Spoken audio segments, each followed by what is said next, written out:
காளான் வாங்கிட்டு வந்த ட்ரேவை தூக்கி தானே போடுவீங்க. ஆனால் இனிமேல் அப்படி பண்ணாமல் இந்த மாதிரி ட்ரை பண்ணி பாருங்க. கம்பியை சூடு பண்ணி இது மாதிரி லைனாக ஒரு 5-6 ஹோல்ஸ் போட்டுக்கோங்க. காளான் ட்ரேவை பல விதமாக யூஸ் பண்ணலாங்க. நான் அப்கமிங் வீடியோஸில் ஒன்று ஒன்றா போடுறேன். இப்போ இது மாதிரி ஹோல்ஸ் போட்டதுக்கப்புறம் பார்த்தீங்கன்னா இது ஃபுல்லாக வந்து மண் நிரப்பிக்கலாம். கிட்ட இருக்கிற மண்ணா இல்லாமல் இது மாதிரி வந்து இலகுன மாதிரி இருக்கணுங்க. நீங்கள் கொக்கோ பிட் கூட யூஸ் பண்ணிக்கலாம். இப்போ இது கூட 2 டேபிள் ஸ்பூன் அளவுக்கு வெந்தயத்தை ஓவர் நைட் ஊற வச்சுருக்கிறேங்க.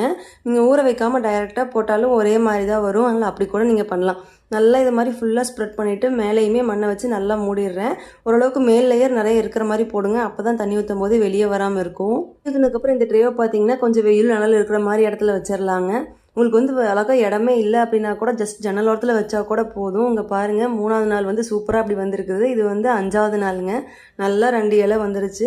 நீங்கள் இந்த ஸ்டேஜில் கட் பண்ணி மைக்ரோ கிரீன்ஸாக கூட யூஸ் பண்ணலாம். இன்னும் கொஞ்ச நாள் அப்படியே வச்சுருந்தீங்க அப்படின்னா ஃபுல் வெந்தயக்கீரையாக வந்துடும். என்ன மிஸ்டேக் பண்ணாலும் கரெக்டாக வர்றதுன்னு பார்த்தீங்கன்னா வெந்தயக்கீரை தாங்க. மண் எப்படி இருந்தாலும் சரி, தண்ணி வெயில்னு எப்படி இருந்தாலும் சூப்பராக வந்துடும் வெந்தயக்கீரை. அதனால் கிட்ஸை வந்து என்கரேஜ் பண்ணணும்னு நினச்சிங்கன்னா இந்த மாதிரி வந்து கீரையில் விதைக்க வச்சிங்கன்னா அவங்க ரொம்ப இன்ட்ரெஸ்டடாக இருப்பாங்க. ஹார்வெஸ்ட் பீரியடுமே ரொம்ப கம்மி. ஜஸ்ட் ஒரு 12 நாளில் வந்து கீரையவே வந்து அறுவடை பண்ணிடலாம். பார்த்தீங்கன்னா 9 நாள் நல்லாவே கீரை வந்து பெருசான மாதிரி இருக்குது. இதே 12ஆவது நாள் பாருங்கள், நல்லா மேலே 2 இலை வந்துருச்சு. பார்த்தீங்கன்னா நல்லா கீரை ஸ்டேஜுக்கு வந்துருச்சுங்க. இதை ஈஸியாக வந்து கட் பண்ணிவிட்டு நம்ம குழம்புக்குள்ளே அப்புறம் வந்து தொகையல் மாதிரி என்ன வேணாலும் செய்யலாம்.